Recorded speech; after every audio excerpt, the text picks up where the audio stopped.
Caros irmãos, paz em nossos corações.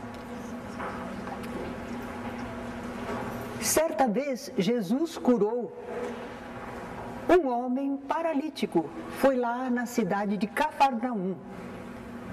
E Jesus disse a ele: eu te ordeno, levanta-te, toma o teu leito e vai para a tua casa. E no mesmo instante o homem se levantou, tomou do seu leito e se retirou andando à vista de todos. Este foi um dos grandes fenômenos realizados por Jesus, não é? Embora muitos já saibam, convém a gente ressaltar que quando Jesus disse, toma o teu leito, não era uma cama como temos hoje. Eles se deitavam em tapetes, esteiras. Então, quando Jesus disse, toma o teu leito, quando eles levantavam, eles pegavam o tapete ou a esteira e enrolavam por embaixo do braço e saíam caminhando. Convém a gente comentar isso, porque senão dá uma impressão, né? Toma teu leito como, né? Agora, esse fato de Jesus curar um homem paralítico à vista de todos, com essas palavras, o homem atendeu e conseguiu caminhar de novo. Aquilo causou espanto e também alguns ficaram assim meio atemorizados. E eles diziam, jamais vimos coisa assim. Outros comentavam, hoje vimos prodígios. Então nós notamos como é que o povo falava naquela ocasião. Se fosse atualmente, como é que eles diriam? Milagre, milagre, não é? Mas não está escrito assim lá no Evangelho. E sim prodígios, coisas nunca vistas. Porque milagre vem do latim, mirare, olhar, admirar. Então era um fato, um fenômeno admirável. Era com esse sentido de coisa admirável, digna de ser vista. Alguma coisa extraordinária, surpreendente. Mas na atualidade, como é que nós falamos? Falamos milagre, a maioria do povo não fala? Fala milagre. Por que será, hein? O que será que significa milagre atualmente? Qual é a influência? De onde vem essa ideia que nós vamos expor? É por causa da teologia predominante no país. E quando nós falamos isso, não estamos criticando, não. Nós estamos só verificando de onde vem essa ideia. Então o catolicismo predomina. Mas também entre os evangélicos, eles também falam milagre, não falam? Qual é o sentido de milagre atualmente? Saberiam vocês dizer? É um fato sobrenatural. Sobrenatural? Porque está fora, está além da natureza. Sobrenatural. E também tem que ser inusitado, quer dizer, não costuma acontecer. E tem que ser também inexplicável, porque se a gente puder explicar, já não é um milagre. Já é um fenômeno, corresponde a certas leis. O milagre é uma derogação das leis da natureza. Uma derogação das leis da natureza, uma mudança das leis da natureza. Neste momento me recordei daquele filme brasileiro, nacional, e o filme diz assim, Deus é brasileiro. E aquele que interpretava Deus, é um simbolismo, é uma paródia, não é? Então ele diz assim, não gosto de fazer milagre, porque se eu faço um milagre, eu tenho que sair atrás corrigindo tudo que modifica. Sim, porque você se muda uma lei da natureza, todas as leis da natureza estão encadeadas entre si, mudou aqui, tem que sair correndo e consertando tudo, não é? Por isso ele dizia que não gostava de fazer milagres. Uma derogação das leis da natureza seria assim. E por que Deus estaria modificando as suas próprias leis? Deus estaria dando uma mostra do seu poder. O que Ele pode fazer, Ele é poderoso. Se Ele quiser, Ele faz. Mas nós não duvidamos de que Deus possa fazer coisas assim. Mas nós perguntamos, será que Ele faz? Será que Deus derroga as suas próprias leis, anula as suas próprias leis da natureza? Ele não fez tudo perfeito. Tudo que Deus faz é perfeito. Não precisa ser modificado. Não precisa improvisação. Isso eu me esqueci de fazer. Não tem isso. Na obra divina está tudo previsto, tudo providenciado. Às vezes a gente diz, não, mas isso não está providenciado. Está providenciado que nós podemos fazer alguma coisa que vai dar naquele resultado. Nós mesmos somos instrumentos da ação divina, não é? Nós achamos que a demonstração maior da grandeza de Deus, da sabedoria e poder do Criador, não estaria em fazer milagres, mudanças nas leis da natureza. Não. Mas está em Ele haver criado leis tão perfeitas que nelas tudo já está previsto e providenciado, sem nada corrigir, sem nada improvisar. Aí que a gente vê a grandeza de Deus, a sabedoria de Deus. Não precisa modificar nada, está perfeito, não é? Antigamente havia muitos milagres, não é mesmo? A gente ouvia falar de muitos milagres, muitos santos milagrosos, não é? Nossa, cada realização, havia santos que realizavam 30, 50 milagres. E uma porção de santos produziam milagres. Mas agora, parece que não há tanto milagre não é? Mesmo pessoas santas, como uma Madre Teresa de Calcutá, ela faz milagre? Assim, sobrenaturais, derrogação das leis da natureza? Não faz não. Ela faz milagre do amor, do trabalho, da humildade, do exemplo. Isso ela faz, não é? Bem, então antigamente havia muitos milagres. Também havia tantas coisas que eram consideradas maravilhosas, sobrenaturais, porque a ignorância era grande, não é? A gente não entendia quase nada dos fenômenos, dos processos, das coisas que aconteciam. Então qualquer coisa para nós era milagre. Hoje a gente fala de genes, a gente fala de inseminação artificial, a gente fala disso, daquilo outro, e nós sabemos que é natural. Mas se fosse antigamente, o médico fez um milagre, aquele cientista conseguiu fazer com que aquele casal tivesse filhos. Eles não podiam ter filhos, mas aquele cientista conseguiu, milagre, não é? Nós pensávamos assim. Alguns daqueles chamados milagres nem eram fatos reais, não tinham acontecido, mas a crendice, a superstição, não é? Às vezes não tinha um fundamento não, mas o povo acreditava. Agora, outros eram fenômenos verdadeiros, eram fatos naturais, mas eram considerados milagres porque estavam mal explicados. Ou então as suas causas eram desconhecidas ainda. Na história do Brasil, quando os bandeirantes começaram a se aprofundar pelos sertões, houve o Bartolomeu Dias de Bueno. Ele encontrou uns índios, eu acho que eram os goitacazes, não estou bem certa, que eles se enfeitavam com lâminas de ouro.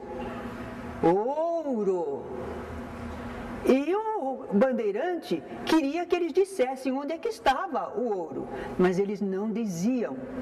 Não sei, talvez eles consideravam aquilo sagrado para eles, não é? Não queriam dizer, os índios não queriam dizer. Mas esse bandeirantes mandou vir assim uma cuia e derramou um líquido límpido, transparente na cuia. E ameaçou os índios, se vocês não disserem onde está esse ouro, eu vou queimar as águas dos rios todos, como eu faço agora com esta água. E pôs fogo, e a água pegou fogo. Não era água, era aguardente. Mas os índios sabiam? Não sabiam. Então para eles foi um milagre, uma coisa admirável, extraordinária, que eles não podiam fazer. E contaram onde é que estava o ouro. Esse episódio é da nossa história, né? Chamaram ele de Anhanguera, diabo velho. Hoje em dia já não há mais tantos milagres, por causa do progresso do conhecimento humano. A gente costuma até brincar que antigamente a gente dizia para uma criança: não vai lá que tem bicho papão. Hoje em dia a criança diz: tem? Como é que ele é? Eu quero ver. Mudou, não é, a mentalidade?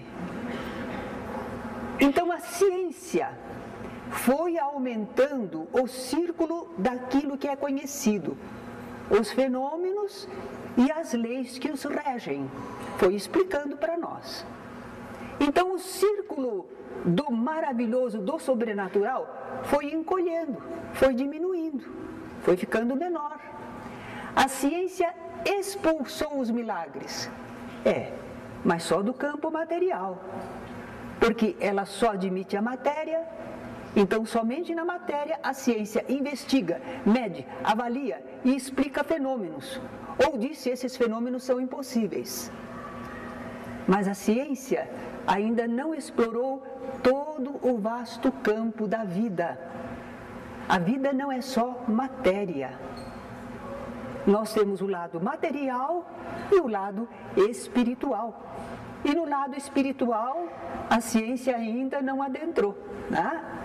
Então resta muito ainda de maravilhoso, sobrenatural, que se refugiou no campo do que é transcendente, no campo daquilo que transcende o corpo, o físico, a matéria, no campo espiritual. E há algumas pesquisas modernas que tentam assim chegar a esse campo. Quem sabe? Eles estão tentando ampliar as investigações para aquilo que a gente considera de domínio espiritual. Então temos a parapsicologia, além da psicologia, né? O que é que ela estuda? Ela pesquisa fatos inusitados, não são costumeiros esses fatos. E eles são devidos a umas faculdades humanas de percepção e função extrasensorial. A pessoa percebe além dos órgãos dos sentidos e age além dos órgãos dos sentidos. É isso que a parapsicologia está estudando. Psicobiofísica. É uma outra ciência iniciante. Ela quer conhecer as relações que existem entre os fenômenos psíquicos, biológicos e físicos, tendo por centro o ser humano. Não está estudando isso nos animais, está estudando no ser humano. Psicotrônica é outra ciência que se esboça, está fazendo o estudo e aproveitamento de uma energia que é chamada energia vital, energia bioplasmática. Todos os seres humanos a possuem, mas até pouco tempo essa energia era ignorada e era marginalizada pela ciência ocidental. Não se falava nisso. Agora já se pode falar. Como pesquisa, como possibilidade, vamos ver se mas pelo menos já estuda. Antigamente barravam. Então as hipóteses estão sendo formuladas, as pesquisas estão sendo realizadas, livros audaciosos estão sendo escritos. E o Espiritismo? O que é que fala a respeito deste assunto de milagres?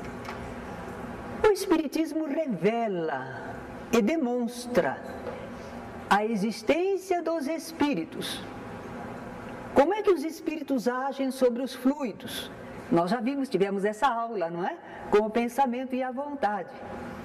E como efeito, como decorrência da causa espiritual, os espíritos, certos fenômenos ficam plenamente explicados. Se existe espírito, e se o espírito age através de fluidos, com o pensamento e com a vontade, nós temos aí a explicação de uma série de fenômenos.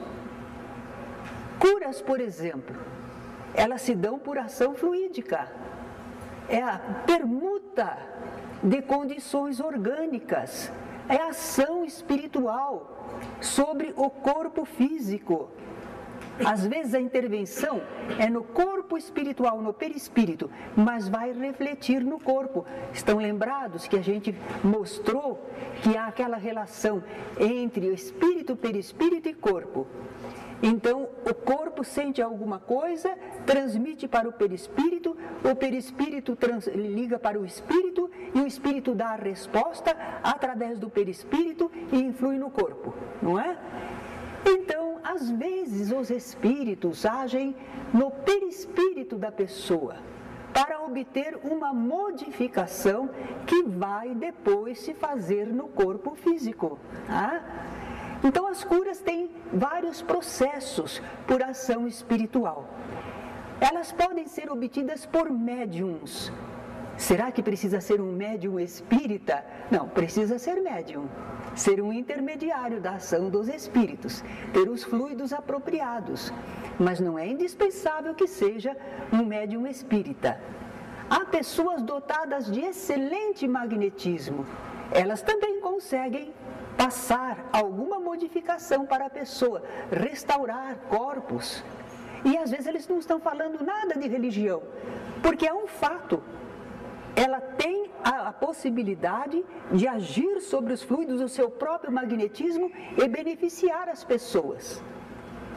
Então nós estamos sabendo que aqueles fatos tidos como milagres não são nada mais, nada menos que fenômenos. E eles estão dentro das leis naturais. São acontecimentos dentro de leis naturais. Eles são efeitos. Mas é que o homem comum não alcança qual é a causa desses efeitos. Então, para ele ainda parece sobrenatural, inexplicável. Os fenômenos chamados milagres podem ocorrer sempre que se conjugarem os fatores necessários para isso. Não é como nós vemos através de todos os fenômenos da física, não é? Se juntam os fatores necessários, o fenômeno pode acontecer. Há coisas que parecem para nós inexplicáveis. Por que será? Nós já sabemos que a nossa evolução não está completa. Nós somos ainda espíritos imperfeitos, estamos a caminho. Já sabemos muitas coisas, mas outras ainda não. Então, o nosso grau de evolução na atualidade ainda não permite que a gente compreenda esses fenômenos inteiramente. Eles não são milagrosos, mas nós não conseguimos entender como é que eles acontecem. Mas tudo o que acontece está sempre dentro de leis divinas. Será que existe alguma coisa que vai acontecer que não esteja dentro da lei divina? Não, tudo obedece a leis divinas.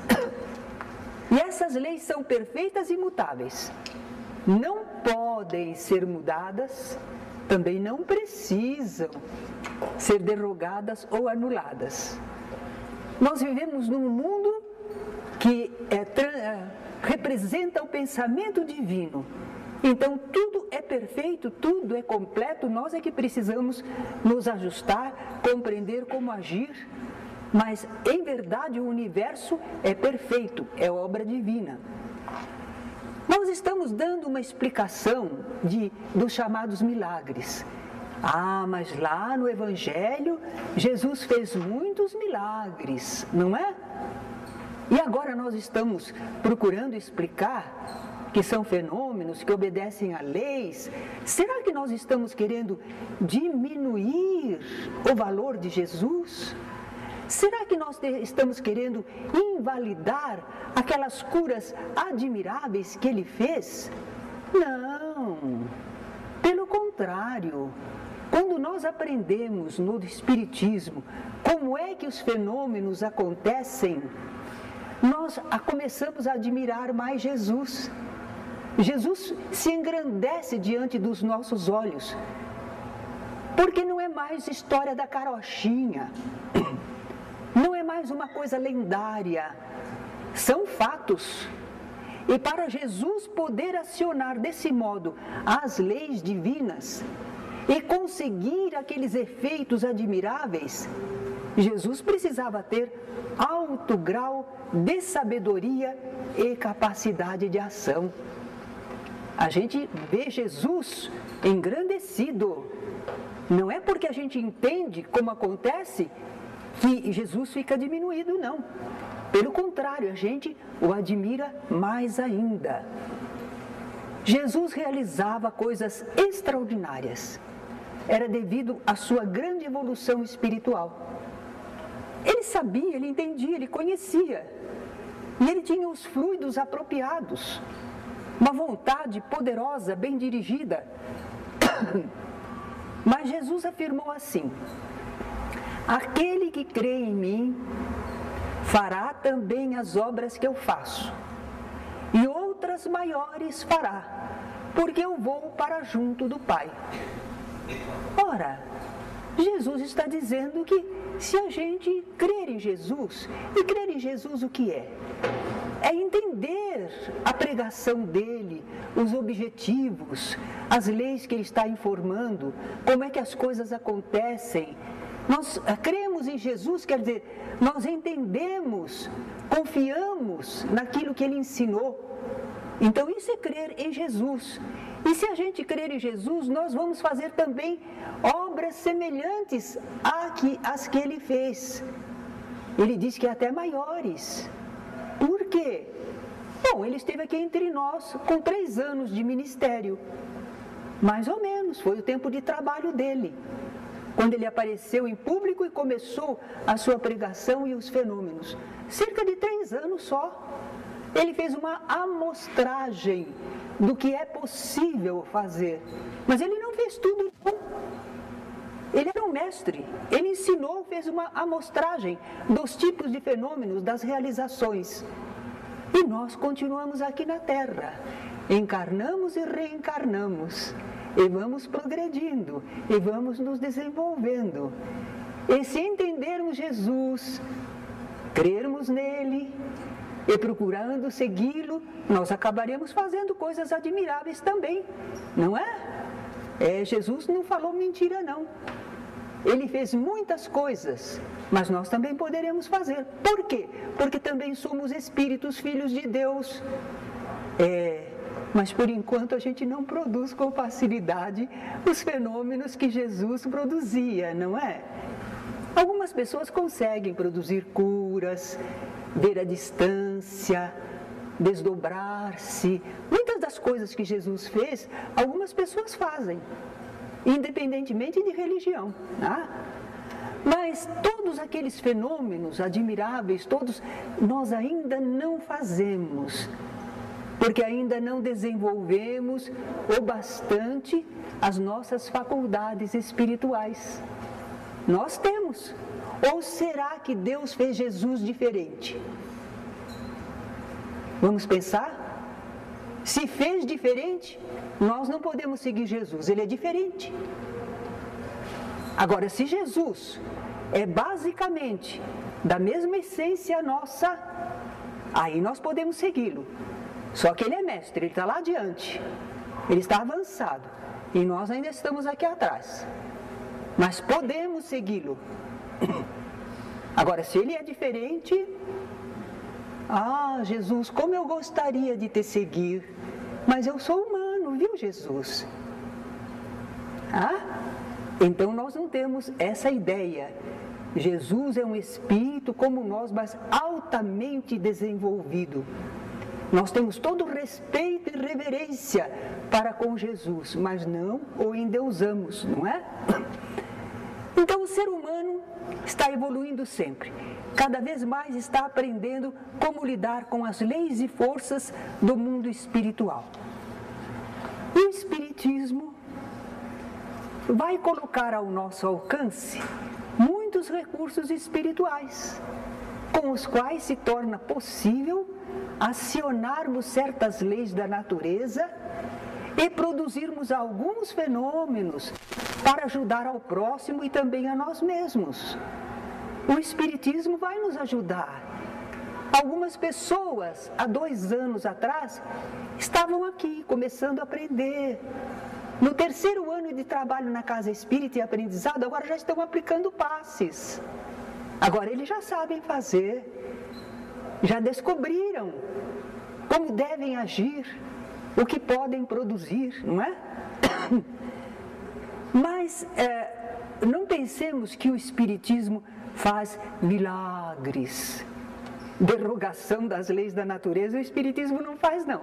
Nem Jesus fez. Então, quando a gente procura o Espiritismo, o que será que a gente espera do Espiritismo?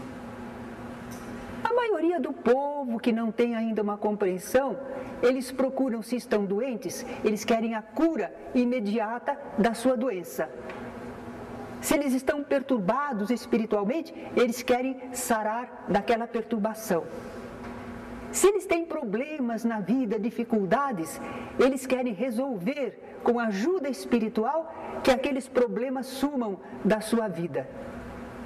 Mas se a pessoa estiver esperando coisas assim do Espiritismo, talvez fique decepcionado. Talvez vá ter decepção. Porque o Espiritismo não faz nada fora das leis de Deus.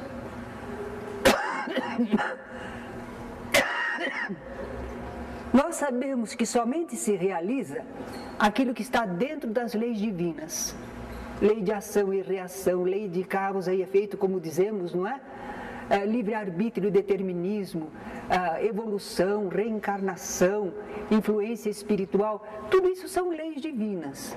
Só dentro dessas leis é que as coisas acontecem. Então, qual é a principal finalidade do Espiritismo? É fazer milagres? Não é. Então, para que serve o Espiritismo? Ele vem para auxiliar o progresso moral da humanidade. E se vocês meditarem bem, na Terra não está faltando vegetação, não está faltando animais, não está faltando água ainda, não está faltando nada para que os homens produzam, vivam, mas o que está faltando? Moral. Equilíbrio moral, ação moralizada, o pessoal se agride, se desequilibra, prejudica uns aos outros e ao ambiente. Então, é o entendimento moral que está faltando para a humanidade. E é esse o objetivo maior do Espiritismo. Os Espíritos do Senhor querem que nós cheguemos a entender, desenvolver o nosso entendimento, para que nós entendamos que é preciso agir de modo moralizado, como Jesus ensinou. Ele é o caminho da verdade e da vida. Se não for por esse caminho de moral, de fraternidade, não vai haver solução para os nossos problemas e os problemas da sociedade. O maior milagre que o Espiritismo faz não é o de tirar problemas e dores do nosso caminho. Então, qual é o milagre maior que o Espiritismo faz? É explicar-nos o porquê das coisas, é ensinar-nos como podemos melhorar a nós mesmos e ao próximo, para gerarmos efeitos felizes. O Espiritismo ensina como prevenir e resolver problemas espirituais. Basta que a gente empregue vontade e esforço no sentido do bem. O Espiritismo nos ensina, nos ajuda a suportar aquelas coisas que por agora nós não vamos poder mudar. Porque é uma expiação ou nos serve de prova, então não vai ser tirado de nós. Nós temos que ter coragem, entendimento, força para enfrentar, saber como agir nessa situação. Mas o Espiritismo abre um campo muito bonito de obras que nós podemos fazer, realizar. Mas para realizar esses fenômenos que o Espiritismo abre para nós no campo do espírito, é preciso ter fé. E agora é outro probleminha. O que será que é a fé? A fé é um dom. Fé é uma dádiva. E por que Deus não dá para todos? Uns têm fé, outros não têm. Não é verdade? Que é isso de fé? Mas olha como nós aprendemos com o apóstolo Paulo. Fé é a certeza de coisas que se esperam, a convicção de fatos que não se veem. O que ele quer dizer? Por exemplo, a evaporação das águas. A gente chega a ver? Normalmente não. Mas nós entendemos o processo, não entendemos? E a gente sabe que aquela evaporação das águas faz a condensação em nuvens, depois vai cair chuva, não vai? Veja que interessante. Nós não vemos a evaporação, mas nós temos a convicção sobre ela. E nós temos a certeza da chuva que esperamos. Esperança é certeza? Nesse caso, sim, porque é uma série de fenômenos encadeados. Aquela água que subiu vai ter que cair. Então nós temos a certeza na nossa esperança. Claro que o apóstolo Paulo está comparando com coisas espirituais. Então vejamos um outro espírita aqui do Brasil, Vinícius. Ele diz que a fé é a dedução do que não vemos através do que vemos. Ele está demonstrando que a fé tem uma base de razão, né? A gente pode raciocinar para ter fé, para ter uma convicção de coisas espirituais. Então a fé vai ser a confiança que a gente tem sobre coisas espirituais. A gente tem uma convicção de que, não obstante escapem aos nossos sentidos comuns, porque são coisas invisíveis, impalpáveis, elas existem, elas são reais e elas funcionam. Isso é que é fé. É um conhecimento sobre coisas espirituais, transcendentes, fora da matéria. Como é que a gente pode adquirir a fé? Porque se ela fosse dada por Deus, teria que ser igualmente dada a todos. A gente vê que não, um sabe mais no campo do espírito, outros menos, não é? É que a fé vem como resultado do conhecimento que a gente tem a respeito das coisas espirituais. Vocês aqui estão amealhando conhecimento sobre coisas espirituais. Mas vocês também já têm alguma experiência, algum conhecimento de coisas espirituais. Bom, todos nós já trazemos conosco conhecimento de coisas espirituais que às vezes a gente não sabe colocar em palavras, mas a gente tem aquela convicção, porque é um conhecimento do nosso eu espiritual. A gente já viveu muitas vidas, em cada vida a gente já teve experiências, presenciou fenômenos, aprendeu coisas, experimentou, exercitou. Tudo isso é cabedal nosso, está conosco. Só que em algumas pessoas já há mais cabedal, em outras há menos. Então as pessoas não têm fé igualmente, porque não têm experiência e conhecimento espiritual de modo igual. Então a fé não é igual em todos. Mas nós podemos adquirir fé. Os apóstolos certa vez pediram a Jesus: Senhor, aumenta-nos a fé. Como será que Jesus podia aumentar a fé nos seus discípulos? O que será que ele podia fazer? Ele demonstrava e ensinava. Ele falava, explicava como as coisas funcionavam e fazia demonstrações com os fenômenos, como é que produzia. E aí cada um deles observava, pensava, entendia, assimilava. Se a pessoa não fizesse isso, Jesus ensinou, Jesus demonstrou, mas a pessoa não prestou atenção, a pessoa não se esforçou. Então ela não aprendeu, ela não entendeu, ela não vivenciou. Iria ficar fé diferente. Uns presenciaram os fenômenos realizados por Jesus e entenderam, compreenderam, cresceram no conhecimento, aumentou a sua fé. Outros observaram, será que isso é ilusão? Será que ele está enganando a gente? Será que não sei o quê? Mas não era isso que eu queria que ele me ajudasse no meu problema. Então, essa pessoa não cresceu na fé. Então, nós podemos crescer na fé, observando os fenômenos diretamente, os fenômenos espirituais. Alguns são objetivos, outros são subjetivos, mas são fenômenos. Às vezes ocorrem conosco mesmo, às vezes ocorrem com outras pessoas, mas nós presenciamos. Nós vemos uma pessoa ficar envolvida por um espírito, como ela age, o que sente, o que fala.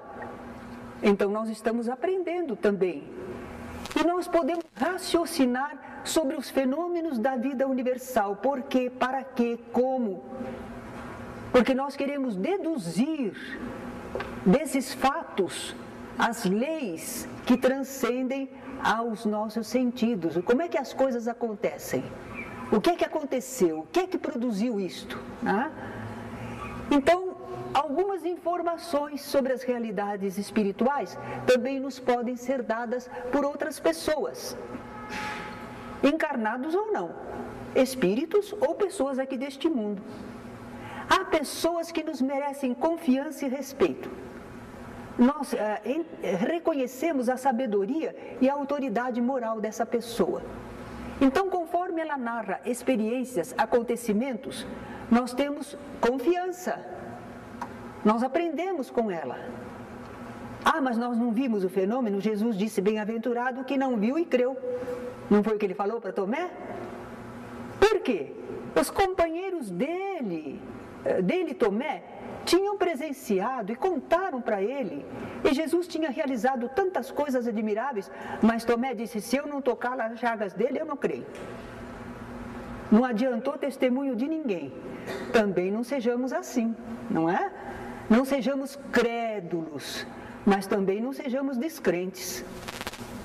Então, às vezes, ensinamentos de pessoas que são dignas de respeito, de confiança, que a gente reconhece, respeita a sua sabedoria, a autoridade moral, às vezes também podem nos passar informações e nos ajudar, não é?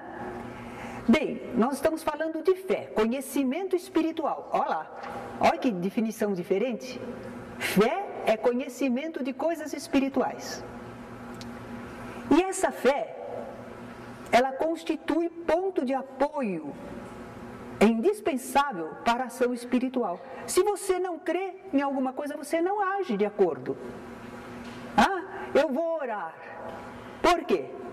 Se eu não creio que eu falando, eu alcanço regiões maiores, espíritos que possam me responder, se eu não acredito que há camadas de ondas mentais, de energias com as quais eu posso contatar, se eu não creio, o que eu vou orar? Não dá para orar. A oração é essa elevação do pensamento e contatar, né? Jesus dizia frequentemente, a tua fé te salvou. Interessante, ele podia realizar tantas coisas, beneficiava as pessoas, mas quando ele beneficiava, ele não dizia, eu te curei, a tua fé te salvou. Porque a pessoa tinha aquela convicção, aquela busca, aquela confiança. E esse ponto era importante para ver a transmissão e recepção das energias de Jesus, não é? Então a fé deve levar à ação. Se a fé não leva à ação, o que ela fica sendo? É um conhecimento espiritual? Mas é inoperante, não age. Então Tiago escreveu na sua carta, a fé sem obras é morta. É um conhecimento espiritual parado, não produz nada. Então a nossa fé tem que entrar em ação. Se a gente crê na bondade, se a gente crê na vida espiritual, nós temos que agir de acordo. Senão não valeu nada. Está morta a nossa fé, não é? À luz da doutrina espírita, nós falamos fé raciocinada. Isto era um absurdo antigamente. Eles diziam, razão é uma coisa, fé é outra. Bem, o Espiritismo mostra que a fé é um conhecimento e que, portanto, a razão deve funcionar aí, não é? Então, para levar a ação acertada, a fé tem que ser raciocinada, esclarecida, bem fundamentada. Que adianta a gente pensar que vai impedir alguém de morrer só porque a gente está orando? Não, Deus é bom, eu estou orando. Me perdoe, não quero criticar, mas é apenas para a gente entender como as pessoas não alcançam o que realmente funciona ou não. Uma senhora com os pulmões já desfeitos pelo câncer, fase final, o pessoal foi lá com uma vela enorme e disseram que eles iam orar o tempo inteiro, até acabar a vela. E antes de acabar a vela, a mulher ficaria boa, porque eles tinham fé e estavam orando e estavam rogando a Deus. Bom, a intenção era boa, a convicção deles era grande, mas não correspondia a uma realidade, não correspondia a um programa divino, a uma lei, né? No caso daquela senhora, não era mais para restaurar. Ela já estava realmente, o corpo já ia perder toda a vitalidade e o espírito ia se liberar. Mas as pessoas pensavam que podiam mudar as leis só porque estavam orando prolongadamente. Então nós estamos aprendendo que não é assim, né? A fé tem que ser algo raciocinado que permita entender quem somos, de onde viemos, porque estamos no mundo, para onde iremos após a morte. É esse conhecimento espiritual a fé pode nos dar. Somos espíritos, filhos de Deus, viemos do plano espiritual, estamos encarnados aqui para progredir, até retornarmos ao plano de onde viemos. A fé precisa nos mostrar que podemos agir sobre coisas e seres e como devemos fazê-lo, até quando devemos fazê-lo. Tem que ser uma fé que nos leve a querer fazer o bem. Por que fazer o bem? Porque é o único caminho bom para todos. O bem é bom para todos. O mal não é bom para ninguém, nem para aquele que o faz, porque acarreta consequências dolorosas. Então essa compreensão, é essa fé que tem essa compreensão que nos leva a fazer o bem. Mesmo que as pessoas sejam ingratas, mesmo que não reconheçam, mas nós sabemos que é o melhor, então fazemos. A fé precisa nos assegurar amparo e auxílio divinos para as nossas boas realizações espirituais. Olha, nós contamos com o amparo de Jesus, dos bons espíritos, desses emissários do Senhor junto a nós. A fé é para nos dar coragem para perseverar no esforço de evolução na prática do bem, porque nós temos a certeza de que vamos alcançar resultados satisfatórios. Nós não estamos discutindo se agora ou depois na imortalidade, mas que nós vamos conseguir os efeitos satisfatórios, nós temos a certeza, por isso perseveramos, não é? Uma fé assim, essa transporta montanhas, faz suportar sofrimentos, superar dificuldades, transformar situações e pessoas. Alguns pais e mães conseguiram modificar para melhor seus filhos. Foi uma luta, foi uma batalha, levou uma vida, mas conseguiram, certo? E a nossa fé, como é que está? Porque nós estamos vendo aí sobre a fé, mas nós temos fé. A nossa fé parece que é pequenininha ainda, não é? Menor que um grão de mostarda, nem é muito pequena. Mas nós já conhecemos alguma coisa da vida espiritual. E com essa fé, embora pequena, nós já temos conseguido realizar alguma coisa. Se eu fizesse uma enquete aqui, perguntaríamos: quem conseguiu superar uma dificuldade pela sua fé? Muitos levantariam a mão. Eu consegui. Suportar uma situação. Se não fosse a minha fé. Mas a fé pode crescer. Se ela é conhecimento, ela não é estática, ela pode crescer. Então a gente vai cultivar o conhecimento espiritual, estudo, observação das coisas, exercício das faculdades espirituais. Então o nosso conhecimento espiritual, a nossa fé vai crescer e vai nos permitir fazer coisas mais difíceis e importantes. Talvez que um dia a gente até se admire, como eu consegui? A fé nos sustentou, o conhecimento espiritual nos sustentou. Então tenhamos fé em Deus. Sua bondade e poder são infinitos. Ele não deixa nenhuma de suas criaturas ao abandono. O que for realmente bom e necessário, Deus nos concederá, desde que a gente faça a sua parte. Vamos ter fé em Jesus, como um mestre espiritual que Ele é, guia de nossas almas, luz em nosso caminho para Deus. Vamos ter fé nos bons espíritos, porque eles são os executores da vontade divina no universo todo.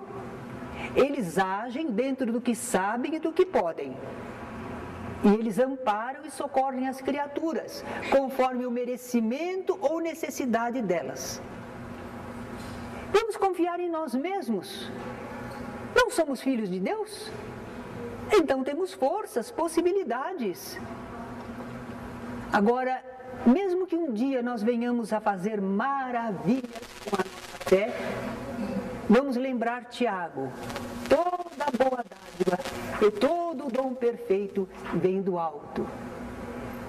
Os médiuns espíritas, mesmo quando conseguem realizar alguma coisa muito importante, e as pessoas vêm para ele: eu lhe agradeço, você nos salvou, você curou, você fez, você aconteceu. O médium espírita sempre vai responder assim com Tiago: toda boa dádiva e todo o dom perfeito vem do alto. É porque Deus concedeu.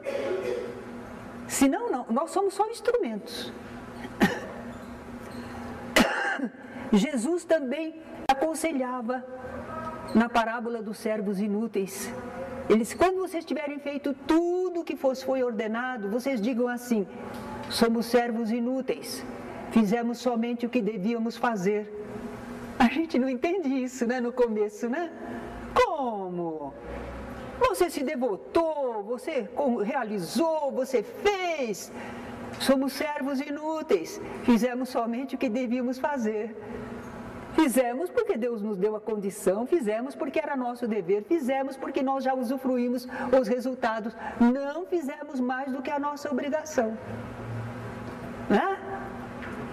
E ante os mais admiráveis feitos de qualquer pessoa, não vamos endeusar as pessoas, hein? Ainda hoje a gente tem visto o pessoal: o médium falou, está falado. Não, tem que analisar. O médium é intermediário, o espírito é gente como nós. Então, ainda que alguém realize admiráveis feitos, nós vamos aprender com o povo judeu. Quando eles viram Jesus curando o paralítico, o que eles fizeram? Deram glórias a Deus que concedera tal poder aos homens. Jesus também recebeu de Deus. Então, a nossa exaltação, o nosso agradecimento é ao Criador. Louvado seja Deus, graças a Deus. Certo? Alguma perguntinha? Temos um tempinho. Sim. Até um tempo atrás, fantástico, falando de várias religiões e como eles atingiram determinado êxtase da fé. Pessoas que no meio de uma oração choram ou dizem idiomas diferentes. O que seria isso? Um estado avançado da fé? Quando nós começamos a orar, buscamos comunhão espiritual superior, se a pessoa tiver mediunidade, ela começa a entrar em contato com seres espirituais. Se esses seres espirituais falam idiomas diferentes e a pessoa tem condições de reproduzir, então ela fala um idioma diferente, ela se emociona porque ela está sentindo coisas lindas. Às vezes é o espírito que envolve a pessoa e o espírito tem vamos dizer assim, uma exaltação a Deus, uma oração belíssima, uma vibração. Às vezes quem está chorando não é a pessoa, é o espírito na sua emoção superior. Então são fenômenos mediúnicos, espirituais, certo? Nós não temos nenhuma dificuldade de ver. Agora, nós não queremos condicionamentos.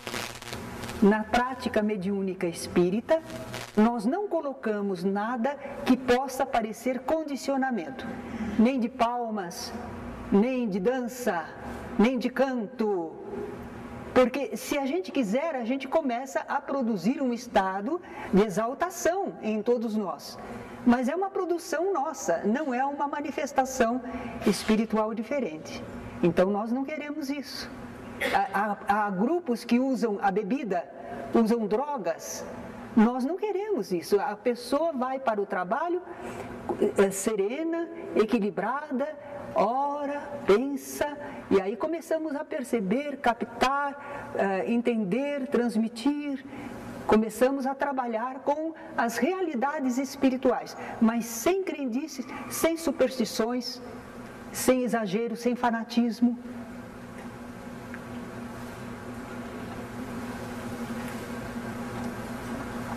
Até algumas pessoas não gostam, porque é tão simples. Você veja, o nosso salão tem alguma coisa que induza a um estado de exaltação? E também no modo como falamos, é aquela lavagem cerebral? Também não é. É raciocínio, troca de ideias, informações. Então é diferente. O objetivo do Espiritismo é que cada um de nós entenda, busque, experimente, viva as suas possibilidades espirituais. Não tem mais perguntinha, não? Ou não? Já que ninguém pergunta, pergunta a você.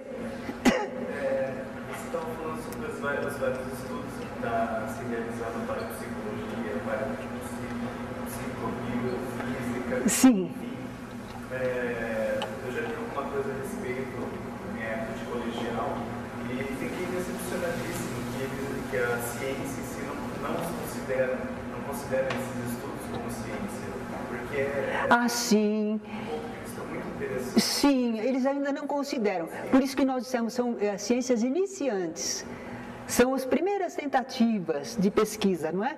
Mas a ciência, segundo eu entendi, me comentaram que eu não sou cientista, mas eles disseram assim, que para a ciência o fato tem que ser experimentado à vontade do experimentador, para ele repetir a experiência e chegar a tirar as suas deduções, formular as suas teses, experimentar. Ora, se você vai lidar com coisas espirituais, você não controla. São seres vivos, dependentes, você não controla. Você não pode, nós não podemos apresentar para as pessoas um curso de espiritismo na parte prática que mostrasse assim, olha, hoje nós vamos mostrar para vocês um espírito simples, pronto, olha aqui o espírito. No dia seguinte a gente dizia, olha, agora a aula de hoje vai mostrar como esse espírito está agindo sobre a pessoa tal. Nós não temos isso, certo? Nós fazemos o grupo no 2º ano, vocês vão ter os exercícios, e a gente roga a Deus, orienta um pouco as pessoas, e ficamos aguardando para ver quem sente o quê. E aí, conforme o que sente, é que a gente vai tentar, a gente está garimpando, não é? E encontra a pepita. Seria mais fácil de café, se ela fosse uma coisa assim, ordenada, que dependesse da nossa vontade, não são seres espirituais independentes, espíritos bondosos, às vezes se prestam a experiências, foi através de muitos médiuns, foram feitas experiências, William Crookes fez, Ernesto Bozano, o próprio Charles Richer fez, só que ele não teve coragem de testemunhar. Muitos sábios fizeram no passado. E bons espíritos se prestaram a produzir os fenômenos para que houvesse documentação. E muitos cientistas lançaram nas revistas especializadas as suas pesquisas. Ernesto Bozano fez várias monografias de fenômenos espíritas, não é? Mas acontece que o pessoal lá fora passou de largo com isso. As experiências existiram, ficaram documentadas, mas não repercutiram. E os cientistas que se prestaram a fazer estes testes, eles lançaram a sua dignidade, a sua respeitabilidade em choque, porque os outros não tinham aceitação para isso, certo? Mas eles deram o testemunho, o que eles encontraram, o que verificaram, que um espírito materializado exala gás carbônico.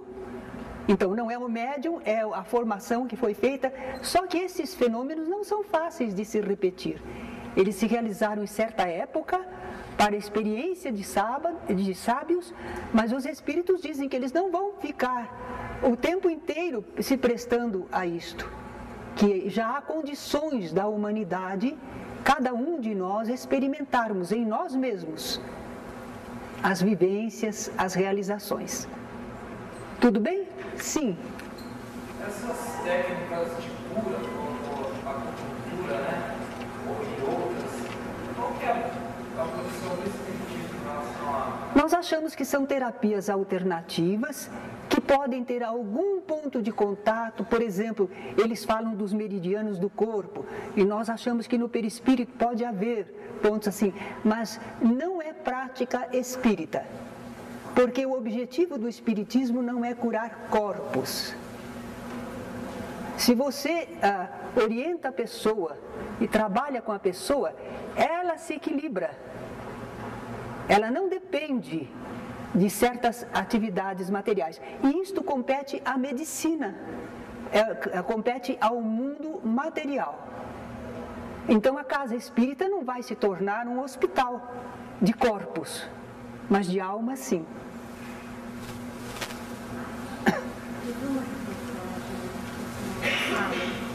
Sobre uma comunicação através de rádios, aparelhos eletrônicos. A comunicação através de aparelhos. São tentativas, ainda não são perfeitas, é uma experiência válida.